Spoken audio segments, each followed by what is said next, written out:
హరే కృష్ణ దండనామాలు అందరి భక్తులకి స్వాగతం. ఈరోజు మన శ్రీమద్ భాగవతం చర్చలోకి ఈరోజు కొద్దిగా లేట్ అయిపోయింది, sorry. So I will try to start immediately. ఈరోజు కొంచెం హిందీ క్లాసులో లేట్ అయిపోయింది. సో మనం మంగళాచరణ చేసుకొని స్టార్ట్ చేద్దామంట. ఈరోజు శ్లోకాల్లో మనం చర్చించుకునేది ఏంటంటే, ఈరోజు ముఖ్యంగా 3వ స్కందంలో 9వ అధ్యాయంలో 34వ శ్లోకం నుంచి 44వ శ్లోకం వరకు మొత్తం ఒక 11 శ్లోకాలు ఉన్నాయి. ముఖ్యంగా ఏంటంటే ఇక్కడ మనం చూస్తున్నాము, భగవంతుడు గర్భదాక్ష విష్ణు రూపంలో, గర్భదాక్ష విష్ణు బ్రహ్మదేవుడికి కొన్ని సూచనలు, నిర్దేశాలు, ఆదేశాలు, వరాలు, కృప ప్రసాదం చేస్తున్నాడు. సో అందులో మనం చూసింది ఏంటంటే, ఇప్పటివరకు నిన్నటి వరకు చూసింది ఏంటంటే, ముఖ్యంగా ఎలా భగవంతుడు ఆయనని చెప్పాడో, నువ్వు ఈ విధంగానే తపస్య ధ్యానం నా మీద పెట్టుకొని ఇలా నువ్వు చెయ్యి, ఈ విధంగా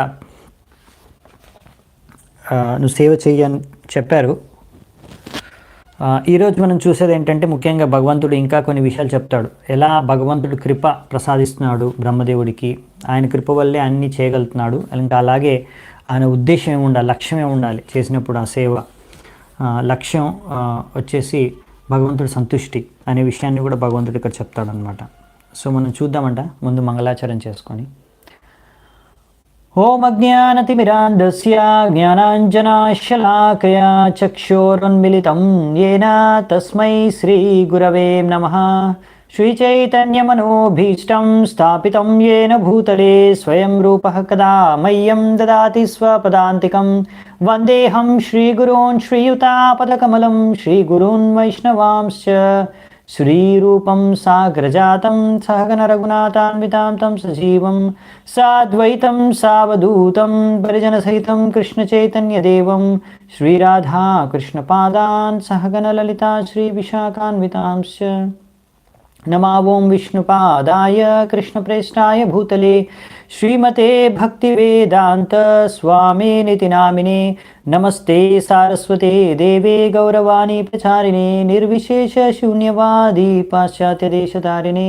నమో మహావదన్యాయ కృష్ణ ప్రేమ ప్రదాయతే కృష్ణాయ కృష్ణ చైతన్య నామినే గౌరత్విసే నమః.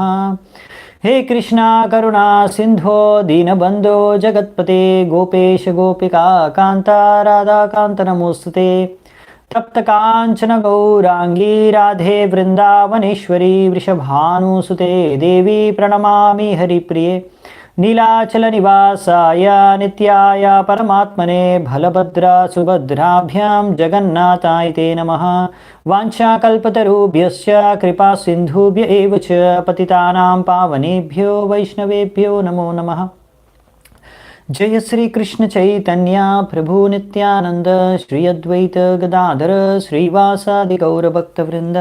हरे कृष्णा कृष्ण कृष्ण हरे हरे हरे राम राम राम हरे हरे. हरे कृष्ण. ఒక్క సెకండ్.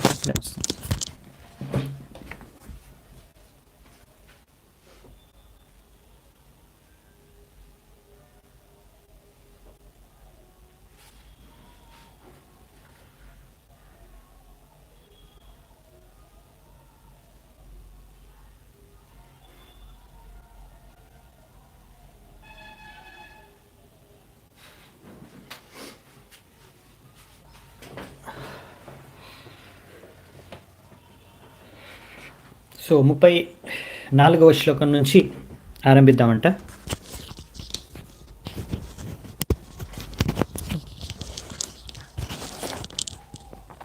నానా కర్మ వితానేన ప్రజా బాహ్వీశిశ్రిక్షతః నాత్మావసీదత్యస్మింస్తే వర్షీయాన్మద్ అనుగ్రహ. సో ఇక్కడ ఏం చెప్తున్నారంటే, నువ్వు ఇలా ఈ యొక్క సంసారంలో రకరకాల జీవరాశుల్ని సృష్టించి సంసారాన్ని విస్తృతం చేసి రకరకాల సృష్టిని పెంచాలనుకుంటున్నావు కదా. ఈ సేవ ద్వారా నువ్వు ఎన్నో రకాల జీవుల్ని కూడా, సంతానాన్ని కూడా ఉత్పన్నం చేస్తున్నావు. తద్వారా నీ యొక్క ఈ కోరిక, ఇంకా ఈ విధంగా నువ్వు సేవ చేయాలనుకుంటున్నావు. సో ఈ విధంగా నువ్వు సేవ చెయ్యి. ఈ సేవ చేసే సమయంలో నువ్వు ఎప్పుడు కూడా నా యొక్క కృప నువ్వు కోల్పోవు. ఇంకా చెప్పాలంటే నువ్వు సేవ చేస్తున్నప్పుడల్లా ఇంకా నీ సేవ ఎలాగైతే చేసుకుంటూ ముందుకెళ్తూ ఉంటావో నా యొక్క కృప కూడా నీ మీద ఎల్లప్పుడూ పెరుగుతూ పోతుంది. వర్షియాన్ మత్ అనుగ్రహ. వర్షియాన్ అంటే ఎప్పుడు పెరుగుతూనే ఉంటుంది నా కృప. నువ్వు ఎలా సేవ పెంచుకుంటూ వెళ్తున్నావో అలాగే నా కృప కూడా నీ మీద పెరుగుతూనే ఉంటుంది. నువ్వు దాని గురించి కంగారు పడాల్సిన అవసరం లేదు, నా కృప నీకు లభిస్తుందా లేదా అని.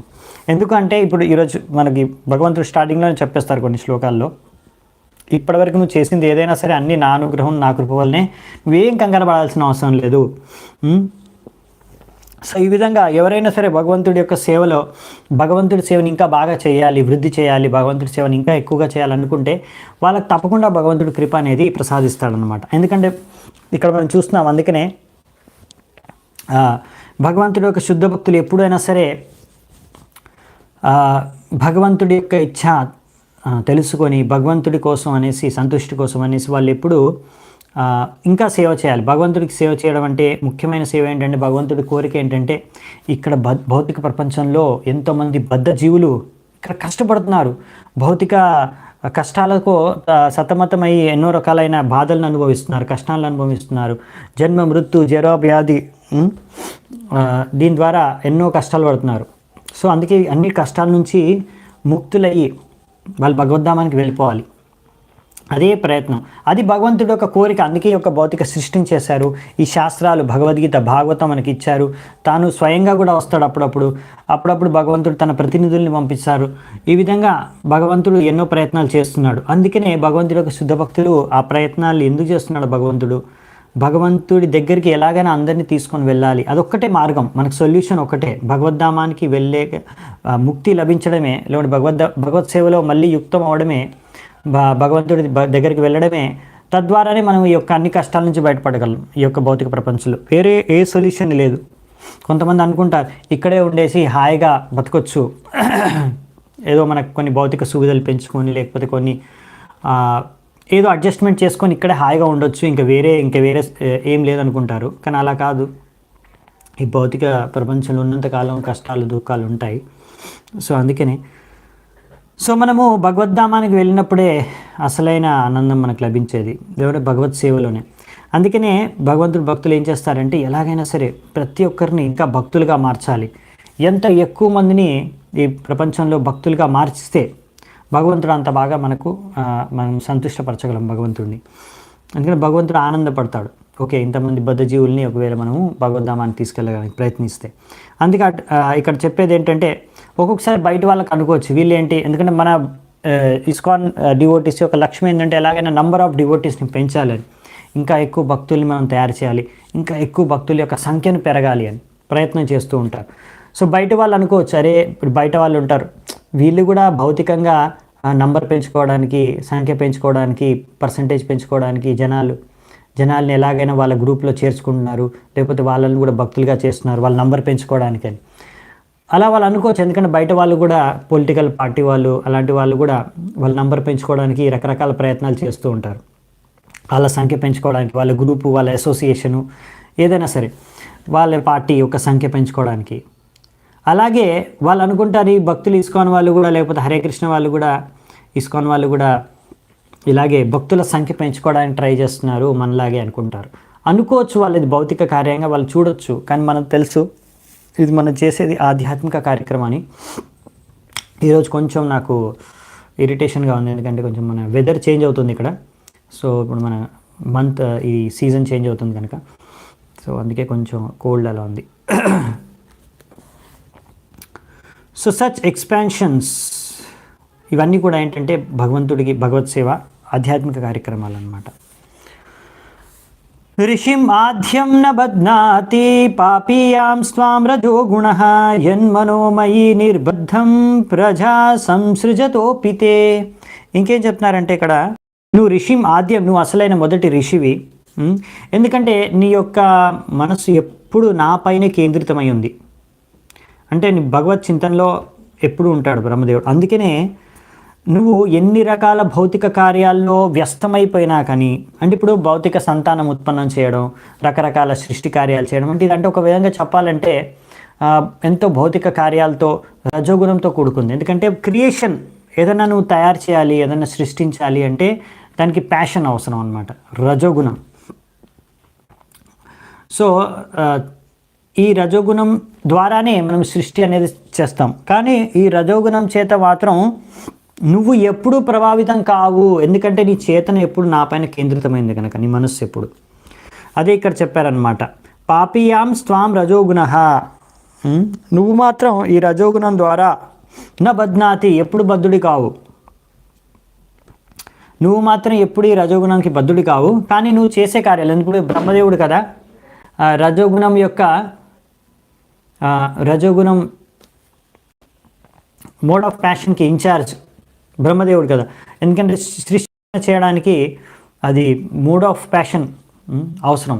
సో ఉపయోగించుకొని బ్రహ్మదేవుడు ఈ సృష్టి రచన చేస్తాడు. కానీ ఆయన దాని ద్వారా ప్రభావితం కాడు.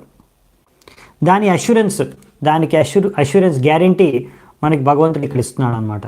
నువ్వేం కంగారు పడకు, నువ్వు సేవ్ చెయ్యి, నువ్వేం అందులో బద్ధుడివి కావాలి అని. ఎందుకంటే మామూలుగా ఏదైనా మనం సృష్టిస్తే దానికి మనం అది నా ప్రోడక్ట్, నేను చేశానని ఎంతో ఆసక్తి, మమకారం ఇవన్నీ పెరిగిపోయి దానికి మనం బద్ధులం, ఆసక్తులు అయిపోతాం. కానీ అలా నువ్వేం కావాలే అని నువ్వేం కంగారు పడకు దాని గురించి, ఎందుకంటే ముందే బ్రహ్మదేవుడు అన్నాడు కదా, నేను దీనికి ఆసక్తిని కాకుండా ఉండాలని ప్రార్థించుకున్నాడు కదా, ఇక్కడ భగవంతుడు చెప్తున్నాడు. అందుకని మనకు అనిపించవచ్చు ఒక్కొక్కసారి బ్రహ్మదేవుడు లేకపోతే అలాంటి శుద్ధ భక్తుల యొక్క జీవితంలో కూడా మనము భగవంతుడు చేస్తున్నప్పుడు ఒక్కొక్కసారి విమోహితం అయినట్టుగా కనిపించవచ్చు, మోహితులైనట్టుగా, లేకపోతే రజగుణ లేకపోతే ఇలాంటి త్రిగుణాలకి ప్రభావితమైనట్టుగా కనిపించవచ్చు, ఎలాగైతే బ్రహ్మ విమోహన్ లీలలో. కానీ అదంతా భగవంతుడి యొక్క అంతరంగ శక్తి ద్వారా జరిగే లీలలే. సో అందులో అలాంటి లీల జరిగిన దాని ద్వారా జ్ఞానం అనేది పెరుగుతుందన్నమాట శుద్ధ భక్తులకి. ఎందుకంటే బ్రహ్మదేవుడు ఇంకా ఎన్నో విషయాలు భగవంతుడి గురించి అర్థం చేసుకున్నాడు. అవునా, భగవంతుడి శక్తులు, లీలలు, ఇంకా ఆయన యొక్క శక్తి, ఇంకా ఎలా భగవంతుడు విస్తృతమై ఉంటాడు అనే విషయాలు, ఎన్నో విషయాలు ఆయన తెలుసుకున్నాడు. మనం ముందు కూడా చర్చించుకున్నాం. అలాగే అర్జునుడు కూడా యుద్ధ భూమి పైన ఆయన అసలు మొత్తం భ్రాంతికి, ఒక రకమైన దిగ్భ్రాంతికి, లేకపోతే అంత కన్ఫ్యూజ్ అయిపోయిన విధంగా ఆయన ఆ పరిస్థితిలో చేరుకున్నాడు కదా అర్జునుడు. ఎందుకు అంటే అది కూడా భగవంతుడి యొక్క అంతరంగ శక్తి యొక్క ప్రభావం. ఎందుకంటే మనం ముందు కూడా చర్చించుకున్నాం చాలాసార్లు, మనమే కాదు ప్రతి ఒక్కటి అన్నీ కూడా శక్తి మాత్రమే, తటస్థ శక్తి. కాబట్టి మనం ఎప్పుడైనా సరే తటస్థ అంటే బార్డర్ అనమాట, మనం అటు అంతరంగ శక్తి అండర్లోనో లేకపోతే బహిరంగ శక్తి అండర్లోనో పనిచేయాలి, అంతే, వారి ప్రభావంతోనే పనిచేయాలి. సో మనం డిసైడ్ చేసుకోవాలి అంతే. అంతరంగ శక్తి అండర్లో ఒకవేళ మనం భక్తి మార్గాన్ని అనుసరిస్తే మనం అగ్రి అవుతున్నాం, నేను అంతరంగ శక్తి అండర్లో ఆధీనంలో పనిచేస్తానని, దాని యొక్క ప్రభావం చేత. లేకపోతే బహిరంగ శక్తి ప్రభావం అంటే 3 గుణాలు, రజ సత్వ తమో గుణ ప్రభావం చేత పనిచేయడం, ఇదన్నమాట. సో అందుకని ఇక్కడ భగవంతుడి శుద్ధ భక్తులలో లీలల్లో ఇక్కడ మనం చూసేది ఏంటంటే అంతరంగ శక్తి భగవంతుడిది పనిచేస్తుంది అనమాట. సో ఈ అన్ని లీలలు ఎందుకు జరుగుతాయంటే తద్వారా ఏంటంటే మనకు అందరికీ కూడా ఎంతో లాభం జరుగుతుంది. బ్రహ్మ విమోహన్ లీల ద్వారా కూడా మనం కృష్ణుడి గురించి ఎంతో తెలుసుకున్నాం. అర్జునుడికి ఇలాంటి పరిస్థితి ఏర్పడినందుకు కారణంగానే అర్జునుడికి భగవంతుడు భగవద్గీత బోధించాడు, తద్వారా మనం ఎంతో జ్ఞానం తెలుసుకున్నాం. సో ఇలాంటి లీలల ద్వారా జ్ఞానం అనేది పెరుగుతుంది ఇంకా భక్తులలో భగవంతుడి గురించి. ఇది ముఖ్యమైన ఒక విషయం మనం గమనించవచ్చు, ఉద్దేశం అన్నమాట. జ్ఞాతోహం భవతా త్వద్య దుర్విజ్ఞేయోపి దేహినాం జన్మాం త్వం మన్యసే యుక్తం భూతేంద్రియ గుణాత్మభిః. ఇక్కడ ఏం చెప్తున్నారంటే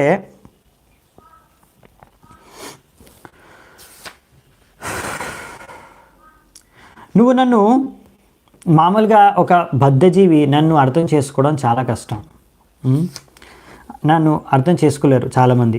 కానీ నువ్వు ఈరోజు నన్ను సంపూర్ణంగా అర్థం చేసుకున్నావు. నువ్వు నా యొక్క రూపం అనేది దివ్య రూపం అనే విషయాన్ని అర్థం చేసుకున్నావు. నాది భౌతిక సూక్ష్మ స్థూల శరీరంతో నాకు ఏమాత్రం సంబంధం లేదు, నా శరీరం అనేది సూక్ష్మ స్థూల వస్తువులతో తయారైంది కాదు అనే విషయాన్ని నువ్వు తెలుసుకున్నావు. అది ఇక్కడ భగవంతుడు చెప్తున్నాడు అన్నమాట బ్రహ్మదేవుడికి. ఇది కంటిన్యూషన్ ఉన్నాయి శ్లోకాసు. సో ఇది మెయిన్ ఏంటంటే భగవంతుడి యొక్క రూపం ఆధ్యాత్మిక రూపం అనే విషయాన్ని బ్రహ్మదేవుడు గుర్తించాడు అనే విషయాన్ని ఇక్కడ భగవంతుడు అంటున్నాడట. సో ఈ రూపాన్ని నువ్వు ఏదైతే చూస్తున్నావు ఇది దివ్య రూపము, అది నువ్వు గుర్తించావు. ఇంకా చెప్తున్నాడు బ్రహ్మదేవుడికి కన్ఫర్మ్ చేస్తున్నారన్నమాట, నువ్వు సరిగ్గా నన్ను అర్థం చేసుకున్నావు, నా రూపాన్ని సరిగ్గా అర్థం చేసుకున్నావు అని కన్ఫర్మ్ చేస్తున్నారు. ఇంకో విషయం కూడా నెక్స్ట్ శ్లోకంలో కన్ఫర్మ్ చేస్తారు. తుభ్యం మద్ విచికిత్సాయామాత్మా మే దర్శితో బహిః నాలేనా సలిలే మూలం పుష్కరస్య విచిన్వతః. నెక్స్ట్ ఏం చెప్తున్నారంటే, నువ్వు ఆ విధంగా స్టార్టింగ్లో జన్మించిన తర్వాత, పొద్దున అయిన తర్వాత, మళ్ళీ ప్రకటించిన తర్వాత బ్రహ్మదేవుడు వెతుకుతాడు కదా, నేను ఎక్కడి నుంచి వచ్చాను, ఈ కమలం పువ్వు ఎక్కడి నుంచి వచ్చింది అని. ఆ కమలం పువ్వు స్టెమ్ లోపలికి వెళ్ళి మొత్తం వెతకడానికి నాభి వరకు వెళ్ళి ప్రయత్నిస్తాడు, కానీ ఆయన దర్శనం దొరకదు. అప్పుడు ఎవరు తెలియక మళ్ళీ వెళ్ళి పైన కూర్చుంటాడు, పద్మం పువ్వు పైన. సో అలా నువ్వు ఎంతో వెతికి వెళ్ళిపోయావు కదా, అప్పుడు నీకు హృదయంలో నేను దర్శనం ఇచ్చాను, అది నేనే అని ఇక్కడ కన్ఫర్మ్ చేస్తున్నారు అనమాట. ఆ సమయంలో నేనే నీకు హృదయంలో దర్శనం ఇచ్చాను అని. సో ఈ విధంగా, సో అంటే మనం చూసామన్నమాట, ఈ విధంగా భగవంతుడు తలుచుకున్నప్పుడు, ఆయన ఎప్పుడైతే మన నమ్రతాపూర్వకమైన భక్తితో ప్రసన్నుడవుతాడో అప్పుడు భగవంతుడు మనకి దర్శనం ఇస్తాడు, ఆయనది అనుగ్రహం ఇస్తాడు, కృప ఇస్తాడు. యచ్చ కర్తాంగమత్స్తోత్రం మత్కథాభ్యుదయాంకితం యద్భా తపసితే నిష్ఠా సయేష మద్ అనుగ్రహాః. సో ఇక్కడ ఏం చెప్తున్నారంటే, బ్రహ్మదేవుడికి అన్నాడు, నువ్వు ఎన్నో ప్రార్థనలు నాకు అర్పించావు, నా యొక్క ఆధ్యాత్మిక గుణాలని వర్ణిస్తూ, ఆధ్యాత్మిక కార్యాలని వర్ణిస్తూ, అలాగే నువ్వు దానికోసం నన్ను అర్థం చేసుకోవడం కోసం ఎంతో తపస్సు చేశావు, నా మీద ఎంతో నమ్మకం, శ్రద్ధను చూపించావు. ఇవన్నీ కూడా నా యొక్క కృప అని నువ్వు అర్థం చేసుకోని. ఎందుకంటే ఇక్కడ భగవంతుడు ఇక్కడ బ్రహ్మదేవుడికి కృపను ప్రసాదించాడు. తద్వారా భగవంతుడికి అన్ని మంచి మంచి ప్రార్థనలు బ్రహ్మదేవుడు కూడా అర్పించుకోగలిగాడు. సో ఈ విధంగా భగవంతుడు ఏంటంటే మన హృదయంలో ఉండి, పరమాత్మ రూపంలో ఉండి కూడా భగవంతుడు ప్రతి ఒక్క భక్తుడికి మార్గదర్శనం చేస్తారు. సో ఇక్కడ చెప్తున్నారన్నమాట, నేనే నీకు సరైన మార్గదర్శనం ఇప్పటివరకు చేశాను ఒక విధంగా చెప్పాలంటే. ఎందుకంటే నువ్వు నాకు చాలా ప్రియుడివి. ఎందుకు నువ్వు నాకు ప్రియుడు అంటే అది కూడా చెప్తున్నారన్నమాట. ప్రీతోహం అస్తు భద్రం తే లోకానాం విజయేచ్ఛయ యద్ అస్తౌ శీర్గుణమయం నిర్గుణం మానువర్ణయం. ఇక్కడ ఏం చెప్తున్నారంటే, నువ్వు నన్ను ఎలా వర్ణించావంటే, ఫస్ట్ నువ్వు నాకు ఎందుకు చాలా ప్రియం అంటే, నువ్వు నన్ను ఒకసారి గుణమయం అని చెప్పావు, నాకెంతో మంచి మంచి దివ్య గుణాలు ఉన్నాయి, నా దివ్య గుణాల గురించి నువ్వు వర్ణించావు, నా దివ్యత్వాన్ని గురించి వర్ణించావు. అలాగే నెక్స్ట్ వచ్చేసి నిర్గుణం మానువర్ణయం అంటే నువ్వు చెప్పావు. ఇంకోటి ఏంటంటే నాకు ఏమాత్రం ఈ 3 గుణాలతో సంబంధం, అంటే నా శరీరం కానీ నా 3 గుణాలతో నేను ప్రభావితం కాను అని, నాకు 3 గుణాలు నాలో లేవు అని, సత్వరజ తమో గుణాలతో నాకు ఏమాత్రం ఆ విధంగా డైరెక్ట్గా నాకు ఇది లేదనమాట. నేను ముక్తుడిని, 3 గుణాల నుంచి, 3 గుణాల యొక్క ప్రభావం నుంచి సంపూర్ణంగా ముక్తుడిని అనే విషయాన్ని కూడా నువ్వు వర్ణించాడు. సో ఒక విధంగా గుణమయం మరియు నిర్గుణం అంటే 3 గుణాలు లేవు, భౌతిక గుణాలు లేవు, కానీ ఆధ్యాత్మిక గుణాలు ఉన్నాయి భగవంతుడికి. ఈ విషయాన్ని నువ్వు సరిగ్గా అర్థం చేసుకొని సరిగ్గా వర్ణించావు, అందుకే నేను నీ పట్ల ఎంతో ప్రసన్నుణ్ణి అని ఇక్కడ భగవంతుడు చెప్తున్నాను అనమాట. ఇక్కడ ఏంటంటే బ్రహ్మదేవుడి ప్రార్థనల ద్వారా భగవంతుడు ఎందుకు ప్రసన్నుడయ్యాడో కూడా భగవంతుడు స్వయంగా చెప్తున్నాడు. నేను ఎందుకు నీ ఏ ప్రార్థన, ఏ లక్షణాలు ఉన్నాయి నీ ప్రార్థనల్లో, ఎందుకు నేను అంతగా ప్రసన్నుడయ్యా అనే విషయం చెప్తున్నాడు. ఎందుకంటే చాలామంది, ఎన్నో రకాల మనుషులు, నిరాకారవాదులు కూడా భగవంతుడిని ప్రార్థన చేసుకుంటారు. కానీ వాళ్ళు ప్రార్థన చేసుకోవడం ఏంటంటే, భగవంతుడిని కూడా వాళ్ళు అనుకుంటారు భగవంతుడు ఒక రూపం కూడా అదొక సత్వగుణం చేతనే తయారైంది, అలా సత్వగుణంలో ఉన్నాడు భగవంతుడు రూపం అనుకుంటారు వాళ్ళు. ఇంకా ఆ విధంగా అది కూడా మాయే అనుకుంటారు భగవంతుడి రూపం కూడా. ఇంకా కొంతమంది భౌతిక ప్రజలు, కర్మీలు, నాన్ డివోటీస్ వాళ్ళందరూ కూడా రకరకాల కోరికలు, కామవాసనలతో, ఏవో ఇచ్చలతో వాళ్ళు కోరుకుంటూ ఉంటారు భగవంతుడిని. కానీ ఎవరైనా భగవంతుడిని సరిగ్గా అర్థం చేసుకొని, తత్వాన్ని సరిగ్గా అర్థం చేసుకొని సరైన ప్రార్థనలు అర్పిస్తే భగవంతుడు సంతృప్తి చెందుతాడు. అలా అన్నమాట. అంతేకాని ఇప్పుడు ఎంతోమంది ఎన్నో ప్రార్థనలు అర్పించవచ్చు, కానీ భగవంతుడు వాటి పట్ల అంతగా సంతుష్టి అవ్వడు అనే విషయాన్ని కూడా మనకి ఇక్కడ అర్థమవుతుంది అనమాట. ప్రభుపాల్ ద్వారా రాశారు అందుకే ఇక్కడ. సో నెక్స్ట్ శ్లోకం కూడా అదే కంటిన్యూషన్లో, య ఏతేన పుమాన్ నిత్యం స్తుత్వా స్తోత్రేణ మాం భజేత్ తస్యాసు సంప్రసీదేయం సర్వకామావరేశ్వర. సో ఇక్కడ ఏం చెప్తున్నారంటే, భగవంతుడు స్వయంగా అంటున్నాడు ఇక్కడ, వరేశ్వర, వరాలిచ్చే ఈశ్వరుణ్ణి నేనే, సర్వకామ వరేశ్వర. ఎవరైనా సరే ఏ మానవుడైనా ఓ బ్రహ్మదేవుడా నీలాగా కనుక ఎవరైనా సరే ప్రార్థనలు నాకు అర్పించారనుకో, అదే విధంగా తప్పకుండా నేను ప్రసన్నుడు అవుతాను వాళ్ళ పట్ల, వాళ్ళకి అన్ని వరాలను నేను ఇచ్చేస్తాను, వాళ్ళ కోరికలన్నీ తీర్చేస్తాను. సర్వకామ వరేశ్వర. సో ఈ విధంగా చెప్తున్నారు అన్నమాట భగవంతుడు. నేనే కదా వరాలు ఇచ్చేది, నేను వాళ్ళకందరికీ వరాలు ఇచ్చేస్తాను, వాళ్ళకి కావాల్సినవి కోరుకున్నవన్నీ కూడా. కానీ ఇప్పుడు మరి బ్రహ్మదేవుళ్ళ ప్రార్థనలు అర్పిస్తే, బ్రహ్మదేవుడు మనం ప్రార్థనలు చూసాము, ఆయన కొన్ని కామవాసనలు పూర్తి చేసుకోవడానికో లేకపోతే భౌతిక ఇచ్చలు ఎక్కడ అడగలేదు భగవంతుడిని. ఆయన ముఖ్యంగా అడిగింది ఏంటంటే నీ సేవ చేసుకోవాలి సరిగ్గా, నీ సేవ చేసుకునే సమయంలో ఏమాత్రం కానీ నేను అటు ఇటు డివియేట్ అవ్వకూడదు, అలాగే నేను ఎప్పుడు అహంకారానికి లోనవ్వకూడదు, నేను భక్తి పథం నుంచి పతనం అవ్వకూడదు, ఈ విధంగా ఆయన కోరుకున్నాడు. అవునా? ఐఎమ్ సారీ అండి, కొంచెం నాకు సర్ది అయింది, సో అందుకే కొంచెం ఇరిటేషన్గా ఉంది.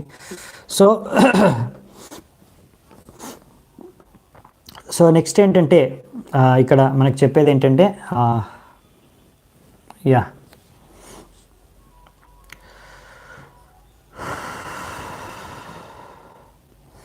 ప్రభుపాల్ ద్వారా అందుకే అంటున్నారు ఇక్కడ, అలా శుద్ధ భక్తుల యొక్క ప్రార్థనలు భగవంతుడు వింటాడు, వాటిని స్వీకరిస్తాడు, వాళ్ళకి వరాలు కూడా ఇస్తాడు.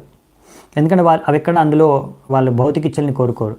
కానీ అదే భగవంతుడు he cannot fulfill the whims of non-devotees even when such casual devotees offer him with best of the prayers. ఒకవేళ బయట వాళ్ళు ఎవరైతే వాళ్ళు భక్తులో కాదు, అభక్తులు ఒకవేళ వాళ్ళు మంచి ప్రార్థనలు అర్పించినా కానీ, ఎందుకంటే వాళ్ళ హృదయంలో ఇంకా ఎన్నో రకాల అనర్థాలతో నిండి, కోరికలతో, ఆ అనర్థాలతో ఉత్పన్నమైన కోరికలతో నిండి ఉన్నారు కదా, అందుకనే వారి యొక్క ప్రార్థనలు భగవంతుడు అంతగా వాళ్ళు సంతృష్టి చెందడు, వాళ్ళకి ఆ వరాలు కూడా ఇవ్వరు, వాళ్ళు అడిగిన అన్నీ కూడా ఇచ్చారు. సో అదనమాట. అంటే ప్రార్థనలు అర్పించడం ఒకటే ముఖ్యం కాదు, సరైన చేతన భగవంతుడిని సరిగ్గా అర్థం చేసుకొని ప్రార్థనలు అర్పించడం అనేది కూడా ముఖ్యం అన్నమాట. సో ఇక్కడ అదే రాశారు. సో అందుకనే మనం ఎప్పుడైనా సరే భగవంతుడికి ప్రార్థనలు అర్పించుకుంటే ఒకటి సరైన అండర్స్టాండింగ్ చేతన ఉండాలి, ఇంకోటి ఏంటంటే మనం ఇలా శుద్ధ భక్తుల యొక్క ప్రార్థనలు అర్పించుకోవాలి. అందుకే మన భాగవతాలు ఎన్నో ప్రార్థనలు ఉన్నాయన్నమాట, అన్నీ నేర్చుకోవచ్చు మనం. బ్రహ్మదేవుడివి కానీ, ప్రహ్లాద్ మహారాజువి, ధ్రువ మహారాజువి, కుంతి మహారాణివి, ఇలా ఎన్నో ప్రార్థనలు మనం చూస్తాము. మనం అవి నేర్చుకొని కూడా భగవంతుడికి అర్పించవచ్చు. పూర్తేన తపసా యజ్ఞైర్దానైర్యోగ సమాధినా రాద్దం నిశ్రేయసం పుంసా మత్ప్రీతిస్తత్వవిన్మతం. ఇక్కడ ఏం చెప్తున్నారంటే ఇంకా ఇది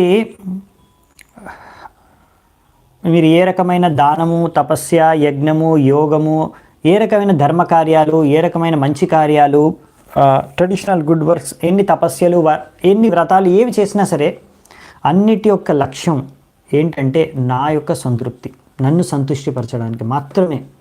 అది ఏ కార్యమైనా సరే ఒకవేళ నాకు సంతృష్టిపరచడానికి చేస్తే అది సక్సెస్ఫుల్, అది సరైన కార్యం, అదే దాని యొక్క లాభం, దాని యొక్క ఉద్దేశం అని ఇక్కడ చెప్తున్నారన్నమాట. This is the secret of success known to the devotee of the Lord as exemplified by Arjuna in the battlefield of Kurukshetra. Kurukshetra యుద్ధం రణభూమిలో అర్జునుడు చూసాం మనం. అర్జునుడు చేసింది ఏంటి? యుద్ధం. అర్జునుడు చేసింది యుద్ధం, కానీ ఆ యుద్ధం ఏంటి? శుద్ధ భక్తి. అర్జునుడు చేస్తే యుద్ధం అది శుద్ధ భక్తి, దుర్యోధనుడు చేస్తే అది స్వార్థం, అధర్మం. అవునా? అదే అర్జునుడు చేస్తే అదే ధర్మం, అదే శుద్ధ భక్తి. సో డిఫరెన్స్ ఏంటి? యాక్టివిటీలో లేదు. డిఫరెన్స్ ఏంటంటే అర్జునుడు ఎందుకు చేశాడు? భగవంతుడి యొక్క సంతృష్టి కోసం. ఆయనకి ఏమాత్రం ఇంట్రెస్ట్ లేదు, ముందే చెప్పేశాడు, నాకు ఈ రాజ్యం ఇంట్రెస్ట్ లేదు, నాకు ఏమి ఇంతమందిని చంపాలని ఇంట్రెస్ట్ లేదు, నాకు ఈ యుద్ధం చేయాలని ఇంట్రెస్ట్ లేదని. కానీ ఎందుకు చేశారు మరి యుద్ధం? భగవంతుడిని సంతృప్తిపరచడానికి. సో అందుకే సక్సెస్ఫుల్ అనమాట. సో భగవంతుడిని సంతృప్తిపరచడానికి మనం ఏదైనా సరే చేయాలి, అది ఎటువంటి యాక్టివిటీ అయినా సరే. అందుకనే ఒకవేళ భగవంతుడి ఆదేశానుసారంగా, గురు పరంపర ఆదేశానుసారంగా, గురువుల ఆదేశానుసారంగా మనం చేసామనుకోండి, అది మనకి బయటికి ఎలాగైనా కనిపించవచ్చు, అది యుద్ధమే, కానీ యుద్ధం కూడా శుద్ధ భక్తిగా అది మారవచ్చు. అలాగే ఏ రకమైన సోషల్, పొలిటికల్, రిలీజియస్, ఫిలాంథ్రోఫిక్ ఎటువంటి బయటికి బహిరంగ అది ఒక భౌతిక కార్యంగా అనిపించినా ఒకవేళ మనం భగవంతుడి సంతృష్టికి చేస్తే మార్గదర్శనంలో సరైన ఇన్స్ట్రక్షన్స్ అకార్డింగ్లీ ఎలాగైతే ఇక్కడ బ్రహ్మదేవుడు చేస్తున్నాడో, అర్జునుడు చేశాడు, ఆ విధంగా చేస్తే మనము తప్పకుండా అది మనకి భగవత్ కార్యం అవుతుందన్నమాట. ఎందుకంటే ఒకవేళ భగవంతుడు సంతృష్టి చెందితే చాలు మన కార్యం ద్వారా, అది ఏ కార్యమైనా సరే అది సక్సెస్ఫుల్ ఆ కార్యం. If lord is satisfied by an action whatever it may be then it is successful. ఈ పాయింట్ ఇంపార్టెంట్ అనమాట మనకి.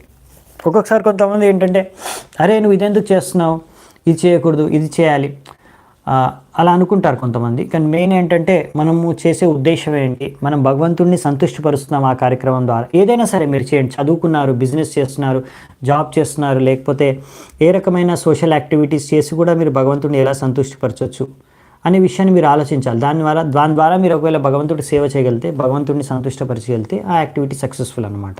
కానీ మీరు భగవంతుడికి సంబంధం లేకుండా ఏ పనులు చేసినా కానీ ఎలాంటి పనులు ఎటువంటి దానాలైనా సరే, ఎటువంటి కార్యాలైనా సరే వాటి మరి సక్సెస్ లేదనమాట.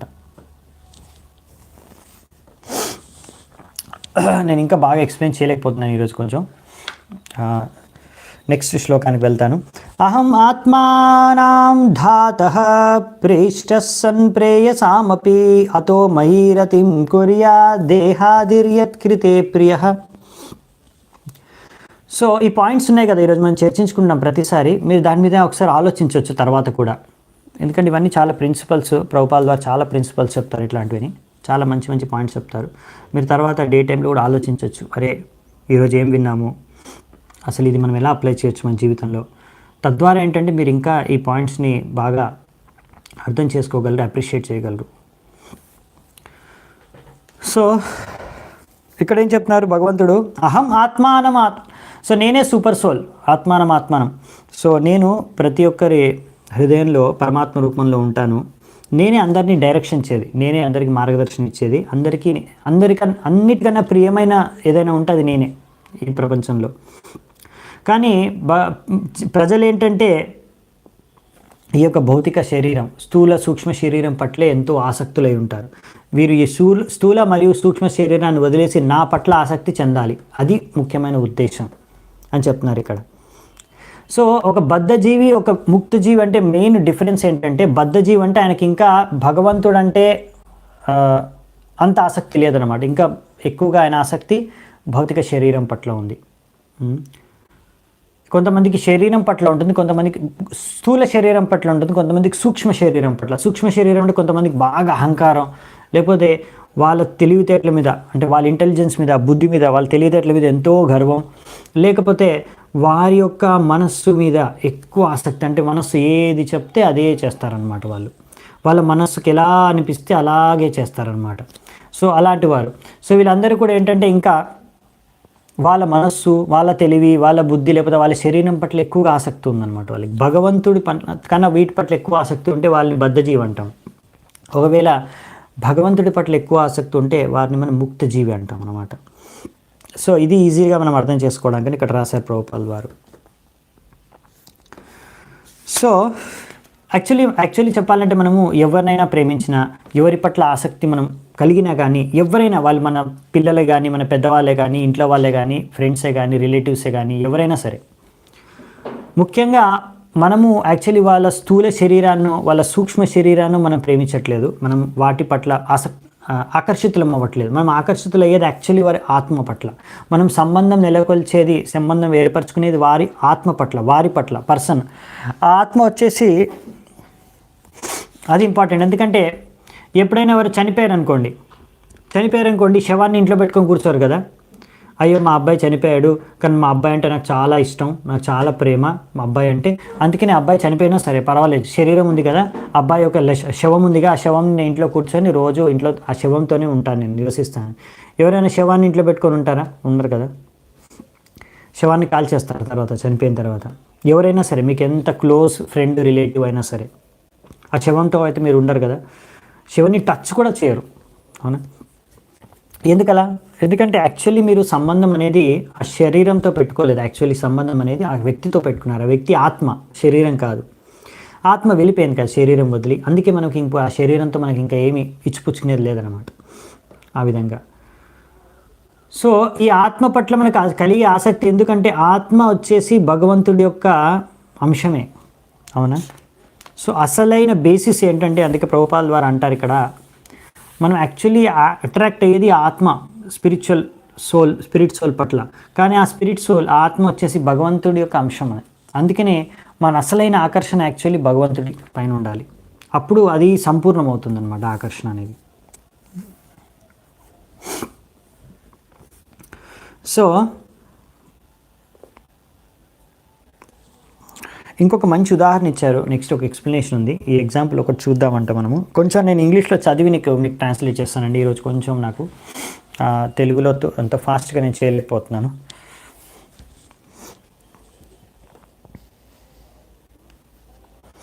ఒక ఉదాహరణ చెప్తున్నారు ఇక్కడ ప్రభుపాల్ వారు. ఏంటంటే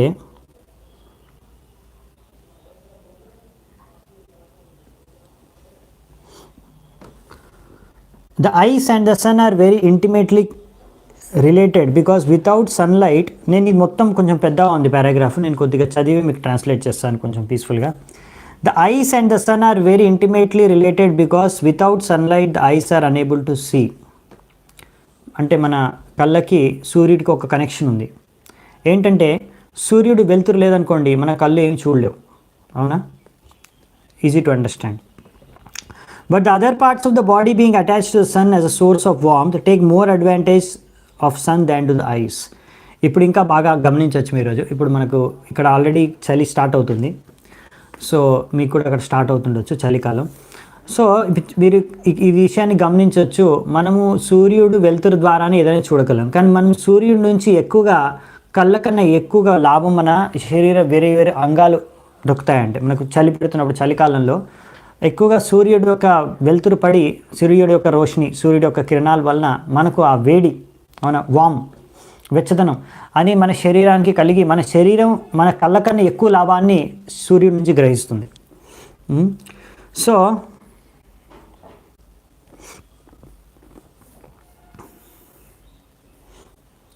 ఇక్కడ మరి ఆ యొక్క ఇక్కడ ఏంటంటే వితౌట్ నెక్స్ట్ ఏం చెప్తున్నారంటే without possessing affection for the sun the eyes cannot bear the rays of the sun. మనము సూర్యుడి యొక్క కిరణాలని మనము ఆ కాంతిని మన కళ్ళలో మనము ఎక్కువసేపు మనం డైరెక్ట్గా సన్ని చూడలేము, అవునా? In other words such eyes have no capacity to understand the utility of sun rays. So అలాంటి కళ్ళు ఏంటంటే మనము ఆ సూర్యుడు యొక్క కిరణాలు పడుతున్నాయి మన కంటి మీద, కానీ దాన్ని మనం ఎక్కువగా డైరెక్ట్ చూడలేకపోతున్నాము, కానీ మన శరీరం పైన పడితే మాత్రం శరీరం బాగా అనిపిస్తుంది, ఇంకా మంచిగా అనిపిస్తుంది. సో ఆ సూర్యుడి యొక్క కిరణాల యొక్క లాభాన్ని మనము కళ్ళ ద్వారా ఎక్కువ అర్థం చేసుకోవట్లేదు, మన శరీరం ద్వారా ఇంకెక్కువ అర్థం చేసుకుంటున్నాం. ఇలాగే ఇక్కడ ఏంటంటే similarly the empiric philosophers despite the theoretical knowledge of Brahman cannot utilize the mercy of the supreme Brahman because they lack affection. ఎందుకంటే ఇక్కడ ఏం చెప్తున్నారంటే ఇక్కడ సూర్యుడిని మనం కళ్ళతో డైరెక్ట్గా చూసినా కానీ, ఎందుకంటే సూర్యుడి పట్ల కళ్ళకి ఎఫెక్షన్ లేదు, ప్రేమ లేదు కనుక ఆ కిరణాలని సరిగ్గా ఉపయోగించుకోలేకపోతున్నాయి, చూడగలుగుతున్నాయి కానీ కళ్ళు. కానీ శరీరంకి బాగా అనిపిస్తుంది సూర్యుడి కిరణాలు పడితే, అంటే శరీరానికి బాగా అనిపిస్తుంది అంట సూర్యుడి దే లైక్ శరీరం లైక్స్. సో అందుకనే because body is liking the warmth of the sun, ఎందుకంటే శరీరము సూర్యుడి కిరణాలని ఎక్కువగా ప్రేమిస్తుంది, అంటే they are liking it. So అందుకనే అది ఎక్కువ బెనిఫిట్ తీసుకోగలుగుతుంది అనమాట. ఇది చాలా ఇంపార్టెంట్ ప్రిన్సిపల్, అందుకే నేను దీన్ని కొంచెం స్లోగా డీటెయిల్గా ఎక్స్ప్లెయిన్ చేస్తున్నాను. సో ఇక్కడ ఈ యొక్క ఎగ్జాంపుల్ ఎందుకు ఇచ్చారంటే ఈ ఉదాహరణ ఇది ఒక సరిగ్గా అర్థం చేసుకుంటే ఇక్కడ కళ్ళు బాడీ రెండు ఉన్నాయి, రెండు సూర్యుడితో ఒక సంబంధాన్ని చెప్తున్నారు. అంటే కళ్ళు మనకు సూర్యుడిని చూడగలుగుతుంది, సూర్యుడిని అర్థం చేసుకోగలుగుతుంది, కానీ అయినా కానీ సూర్యుడి యొక్క లాభాన్ని కళ్ళు తీసుకోలేకపోతున్నాయి, కానీ శరీరం గ్రహిస్తుంది ఎక్కువ లాభాన్ని కళ్ళ కన్నా. అది శరీరం చూడలేదు సూర్యుడిని, అయినా కానీ సూర్యుడి యొక్క తాపాన్ని శరీరం ఎక్కువగా స్వీకరిస్తుంది, ఆనందిస్తుంది, అవునా? ఎలాగంటే ఇది సేమ్ ఇలా అంటే ఎంపరిక్ ఫిలాసఫర్స్ అంటే కొంతమంది జ్ఞానులు నిరాకారవాదులు, వాళ్ళు జ్ఞానం ద్వారా ఎంతో జ్ఞానాన్ని సేకరిస్తారు, ఇన్ఫర్మేషన్ చాలా ఉంటుంది వాళ్ళ దగ్గర, శాస్త్రాల గురించి కానీ ఇలా రకరకాల వేదాల గురించి కానీ బ్రహ్మన్ గురించి కానీ. కానీ వారికి ఆ బ్రహ్మన్ పట్ల కానీ ఆ భగవంతుడి పట్ల కానీ పరమాత్మ పట్ల కానీ వారికి ప్రేమ ఆసక్తి ఉండదు. దాని కారణంగా ఏంటంటే because of lack of affection వాళ్ళు ఏంటంటే ఆ యొక్క కృపని భగవంతుడి యొక్క కృపని వాళ్ళు స్వీకరించలేరు, ఆస్వాదించలేరు, ఆనందాన్ని ఆధ్యాత్మిక ఆనందాన్ని అనుభవించలేరు అన్నమాట. కానీ ఇక్కడ అదే చెప్తున్నారన్నమాట, ఎవరైతే భగవంతుడి యొక్క భక్తులో ఇక్కడ ఏంటంటే వారు a devotee of sun god even to devoid of సన్సైట్ eyesight can see the sun god as he is on this planet. So అదే ఒకవేళ గుడ్డివాడైనా సరే, ఒకవేళ అతను సూర్య భగవంతుడి యొక్క భక్తుడు అనుకోండి, అప్పుడు ఆయన తన యొక్క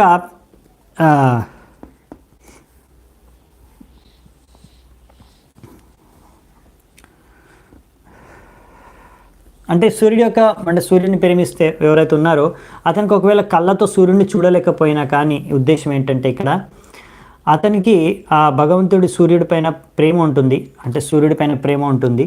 అలాగే ఆ యొక్క సూర్యుడి యొక్క కాంతిని అతను స్వీకరిస్తాడు, ఆనందాన్ని అనుభవిస్తాడు, ఇంకా సూర్యుడిని చూడగలుగుతాడు, అంటే సూర్యుడు ఉన్నాడు అనే విషయాన్ని గ్రహించగలుగుతాడు. ఆ యొక్క సూర్యుడు యొక్క లాభాన్ని అతను స్వీకరించగలడు అనమాట, కృపను స్వీకరించగలడు. ఏంటంటే మీకు ఈజీగా చెప్పాలంటే ఒకవేళ మనకి ప్రేమ ఉందనుకోండి భగవంతుడి పైన, అప్పుడు ఏంటంటే ఆ ప్రేమ ద్వారా మనం ఏంటంటే భగవంతుడి యొక్క కృపకు పాత్రలం కాగలం, భగవంతుడి కృపను మనం స్వీకరించగలం, ఆధ్యాత్మిక ఆనందాన్ని అనుభవించగలం. ఇదనమాట మెయిన్ పాయింట్. మనము ఒకవేళ ఇక్కడ ఏం చెప్పారంటే basically even to one is not on the level of జ్ఞాని, ఇది మెయిన్ పాయింట్ యాక్చువల్లీ చెప్పాలంటే. ఈ యొక్క మొత్తం ఎగ్జాంపుల్కి ఏంటంటే ఇప్పుడు కళ్ళు చూడగలుగుతున్నాయి సూర్యుడిని, అయినా కానీ సూర్యుడు యొక్క వెలుతురిని, అంటే మెయిన్గా ఏంటంటే సూర్యుడు యొక్క వేడిని కానీ ఆ కిరణాలని కానీ కళ్ళు భరించలేకపోతున్నాయి. కానీ శరీరం భరిస్తుంది, ఇంకా శరీరానికి బాగా నచ్చుతుంది, అది శరీరం చూడలేకపోతున్నా కానీ. అలాగే ఇక్కడ చెప్పేది ఏంటంటే ఒకవేళ గుడ్డివాడైనా సరే వాళ్ళు అప్రిషియేట్ చేయగలుగుతారు భగవంతుడు సూర్యుడిని చూడకున్నా కానీ, ఎందుకంటే లవ్ ప్రేమ ఉంది కనుక. ఆ విధంగా ఒక జ్ఞానికి ఎంత నాలెడ్జ్ ఉందో, జ్ఞాని అంటే ఏంటంటే నాలెడ్జ్ బాగా ఉంది, మీరు ఏ విషయం గురించి అడిగినా కానీ నాలెడ్జ్ చెప్పేస్తారు, కానీ పాపం అయినా కానీ వాళ్ళకి భగవంతుడి పైన ప్రేమ లేదు, ఆ భగవంతుడి కృపను వాళ్ళు స్వీకరించలేరు, ఆస్వాదించలేరు, ఆనందించలేరు. అదే భగవంతుడి యొక్క భక్తుడికి అంత నాలెడ్జ్ లేదేమో. ఇప్పుడు మనకు అన్ని శ్లోకాలు భగవద్గీతలో భాగవతంలో ఏ శ్లోకం ఎక్కడి నుంచి ఉందో అనేది మనం చెప్పలేమేమో, జ్ఞాని చెప్పగలలేము. కొంతమందికి బాగా బట్టి కొట్టేసి ఉంటారు, ఏ శ్లోకం ఎక్కడి నుంచి అయినా చెప్పగలరు, లేకపోతే ఈ సంస్కృతంలో ఏ శ్లోకం మీనింగ్ చెప్పమని చెప్పేస్తారు, ఏముంటుంది దాని అర్థం ఏంటో, కానీ వాళ్ళు దాన్ని ఆస్వాదించలేరు, దానిపైన వాళ్ళకి శ్రద్ధ లేదు, ప్రేమ లేదు. సో అలా భగవంతుడి భక్తులకు మేబీ అంత శ్లోకాల జ్ఞానం కానీ నేను జస్ట్ ఒక ఉదాహరణ చెప్తున్నాను అంతే. అంటే జ్ఞానం పాయింట్లో అంత జ్ఞానులు పెద్ద జ్ఞానులు కాదేమో, కానీ వాళ్ళకి భగవంతుడి పైన ప్రేమ ఎక్కువ ఉంటుంది. వాళ్ళు తత్వాన్ని అర్థం చేసుకున్నారు, భగవంతుడి యొక్క తత్వాన్ని. అంతేకాకుండా ఈ విధంగా భగవంతుడి తత్వాన్ని అర్థం చేసుకొని భగవంతుడి పైన ప్రేమ ఉంది కనుక వాళ్ళు ఇంకా ఎక్కువగా ఆధ్యాత్మిక ఆనందాన్ని ఆస్వాదించగలరు. ఇదన్నమాట ముఖ్యమైన డిఫరెన్స్. అంటే ఒక నాలెడ్జ్ అనేది, ఒక జ్ఞానం అనేది బేసిస్ కాదనమాట అన్నిటికీ. సో మనము ఆ విధంగా జ్ఞానుల కన్నా కూడా మనం సరైన జ్ఞానం, అంత నాలెడ్జ్ మనకు లేకపోయినా కానీ ఒకవేళ మనకు భగవంతుడి పట్ల ప్రేమ ఉంటే కనుక మనం భగవంతుడికి కృప పాత్రలను కాగలం అన్నమాట. అందుకని శ్రద్ధ, నమ్మకం, అంటే శ్రద్ధ, భగవంతుడి పైన శ్రద్ధ, భగవంతుడి పైన ప్రేమ, ఆసక్తి, ఇవి ఎక్కువ ఇంపార్టెంట్ అనమాట. అలాంటివి మనకు ఉంటే కనుక, అందుకే మనం ఎప్పుడైనా భగవంతుడి పైన ప్రేమను పెంపొందించుకోవడానికి ప్రయత్నించాలి. అప్పుడు మనకు అన్ని రకమైన సమస్యలకు పరిష్కారం అదే అని ఇక్కడ ప్రభుపాల్ గారు రాశారనమాట. మన తెలివితో ఎంత అర్థం చేసుకోగలితే అంత అర్థం చేసుకోండి, సరిపోతుంది. ఒక్కొక్కరి తెలివి ఒక్కొక్క విధంగా ఉంటుంది, వాళ్ళు కొన్ని విషయాలు కొంతవరకు అర్థం చేసుకోగలరు భగవంతుడి గురించి. మీరు ఎందుకంటే సంపూర్ణంగా ఎవ్వరూ భగవంతుడిని అర్థం చేసుకోలేరు, బ్రహ్మదేవుడు కూడా, అది ఎన్నోసార్లు మనం చర్చించుకున్నాం. కనుక మన తెలివికి ఎంత భగవంతుడిని మనం అర్థం చేసుకోగలిగితే శాస్త్రాల ద్వారా చదువుకొని విని అంత మనం అర్థం చేసుకొని భగవంతుడి పట్ల మనం ప్రేమను పెంపొందించుకోవడానికి ప్రయత్నించాలన్నమాట. అది ముఖ్య ఉద్దేశం ఇక్కడ. సర్వవేదామయేనేదం ఆత్మానాత్మానయోనిన ప్రజాసృజాయతా పూర్వం యశ్చామయ్యనుసేరతే. ఇప్పుడు అయిపోయిందండి, మామూలుగా కంక్లూడ్ చేస్తున్నారు భగవంతుడు ఇక్కడ. సో ఇప్పుడు భగవంతుడు చెప్పేస్తున్నాడు బ్రహ్మదేవుడికి, ఓ బ్రహ్మదేవ, నువ్వు ఇంకా నేను చెప్పిన విధంగానే, ఏవైతే ఆదేశాలు ఇచ్చానో నీకు, ఏవైతే చెప్పానో విషయాలు, అవన్నిటిని నువ్వు పాటిస్తూ నీ సేవ చేసుకో, నీ సృష్టి రచన కార్యాన్ని సేవ చేసుకో. నువ్వు తప్పకుండా నా కృపను నువ్వు ఎలాగే పొందుతూ ఉంటావు, నువ్వేం కంగారు పడాల్సిన అవసరం లేదు. సో ఈ విధంగా నువ్వు నీ సేవ చేయి అనేసి ఇక్కడ ఆర్డర్, అంటే ఆదేశం ఇచ్చేశారు భగవంతుడు. నువ్వు సేవ చేసుకో, సృష్టి రచన కార్యం చేసుకో, నా అనుగ్రహం కృప ఉందని. అలా చెప్పిన తర్వాత భగవంతుడు అయిపోయిన అంటే ఆయన చెప్పే విషయాలు ఇప్పుడు మైత్రేయుని కంక్లూడ్ చేస్తున్నారు అనమాట. మైత్రే ఉవాచ తస్మా ఏవం జగత్ స్రష్ట్రే ప్రధాన పురుషేశ్వర వ్యజ్యేదం స్వేన రూపేణ కంజనాభస్థిరో దధే. నెక్స్ట్ ఏం చెప్తున్నారంటే మైత్రేయముని ఈ విధంగా బ్రహ్మదేవుడికి ప్రార్థన బ్రహ్మదేవుడికి తన శిక్షణలు చెప్పిన తర్వాత ఆదేశ కృప అన్ని ఇచ్చిన తర్వాత భగవంతుడు ఇంకా అక్కడి నుంచి అదృశ్యమైపోయాడు అనే విషయాన్ని ఇక్కడ మనకి మైత్రేయముని చెప్తున్నారన్నమాట. సో ముఖ్యంగా ఏంటంటే ఈ యొక్క అధ్యాయంలో మనం చూసాము బ్రహ్మదేవుడి కన్నా ముందే భగవంతుడు తన ఆధ్యాత్మిక రూపంలో ఉన్నాడన్నమాట. ఇప్పుడు బ్రహ్మదేవుడికి సృష్టి కన్నా ముందే భగవంతుడు ఉన్నాడు అనే విషయాన్ని మనం అర్థం చేసుకున్నాము అనే విషయాన్ని ప్రభుపాల ద్వారా రాశారు తాత్పర్యంలో. సో భగవంతుడి ఆధ్యాత్మిక రూపం, ఆయన ఆధ్యాత్మిక శిక్షణలను, ప్రార్థనలు, బ్రహ్మదేవుడి యొక్క ప్రార్థనలు ఈ యొక్క అధ్యాయంలో చూసాము. నెక్స్ట్ రేపు కొత్త అధ్యాయంతో ఆరంభిద్దామంట. ఈరోజు ఒక ముఖ్యమైన రోజు, ముఖ్యమైన తిథి రాధాకుండ్ యొక్క ఆవిర్భావ తిథి ఈరోజు. సో నేను ఈరోజు ఎలాగో ఉపదేశామృతం పైన క్లాస్ తీసుకుందాం అనుకున్నాను. ఆ ఉపదేశామృతంలో లాస్ట్ 3 శ్లోకాలు ముఖ్యంగా రాధాకుండ్ గురించి అనమాట. రాధాకుండ యొక్క గొప్పతనం, ప్రత్యేకత గురించే చర్చించబడ్డాయి. సో ఈరోజు నేను ప్రయత్నిస్తాను, మోస్ట్లీ మనకు లింక్ పెడతాను నేను మన వాట్సాప్ గ్రూప్లో.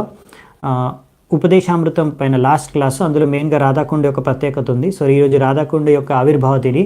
సో దాని గురించి కూడా అందులోనే కొంచెం మనం చర్చించుకుందామంట.